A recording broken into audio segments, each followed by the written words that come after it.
Le Petit Prince, chapitre 5. Chaque jour, j'apprenais quelque chose sur la planète, sur le départ, sur le voyage. Ça venait tout doucement, au hasard des réflexions. C'est ainsi que le 3e jour, je connus le drame des baobabs. Cette fois-ci encore, ce fut grâce aux moutons, car brusquement, le Petit Prince m'interrogea comme pris d'un doute grave. « C'est bien vrai, n'est-ce pas, que les moutons mangent les arbustes ?» « Oui, c'est vrai. » Ah, je suis content. Je ne compris pas pourquoi il était si important que les moutons mangeassent les arbustes. Mais le Petit Prince ajouta. Par conséquent, ils mangent aussi les baobabs. Je fis remarquer au Petit Prince que les baobabs ne sont pas des arbustes, mais des arbres grands comme des églises, et que même s'il emportait avec lui tout un troupeau d'éléphants, ce troupeau ne viendrait pas à bout d'un seul baobab. L'idée du troupeau d'éléphants fit rire le Petit Prince. Il faudrait les mettre les uns sur les autres. Mais il remarqua avec sagesse. Les baobabs, avant de grandir, ça commence par être petit. C'est exact, mais pourquoi veux-tu que tes moutons mangeassent les petits baobabs ? Il me répondit, ben voyons, comme s'il s'agissait là d'une évidence. Et il me fallut un grand effort d'intelligence pour comprendre à moi seul ce problème. Et en effet, sur la planète du Petit Prince, il y avait, comme sur toutes les planètes, de bonnes herbes et de mauvaises herbes. Et, par conséquent, de bonnes graines de bonnes herbes et de mauvaises graines de mauvaises herbes. Mais les graines sont invisibles. Elles dorment dans le secret de la terre jusqu'à ce qu'ils prennent fantaisie à l'une d'elles de se réveiller.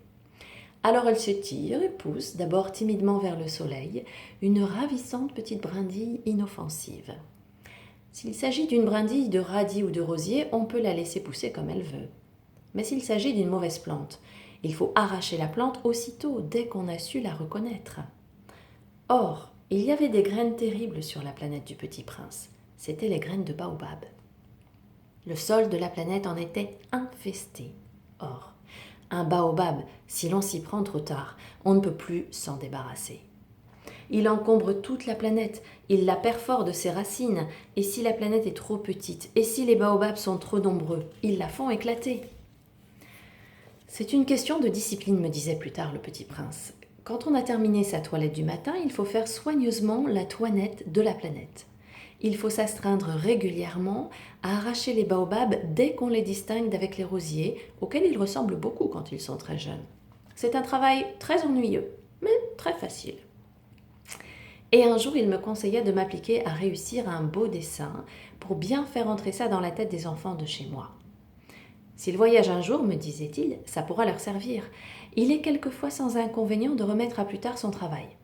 Mais, s'il s'agit des baobabs, c'est toujours une catastrophe. J'ai connu une planète habitée par un paresseux. Il avait négligé 3 arbustes. Et sur les indications du Petit Prince, j'ai dessiné cette planète-là. Je n'aime guère prendre le ton d'un moraliste, mais le danger des baobabs est si peu connu et les risques courus par celui qui s'égarerait dans un astéroïde sont si considérables que pour une fois je fais exception à ma réserve. Je dis, enfants, faites attention aux baobabs. C'est pour avertir mes amis d'un danger qu'ils frôlaient depuis longtemps, comme moi-même, sans le connaître, que j'ai déjà et tant travaillé ce dessin-là.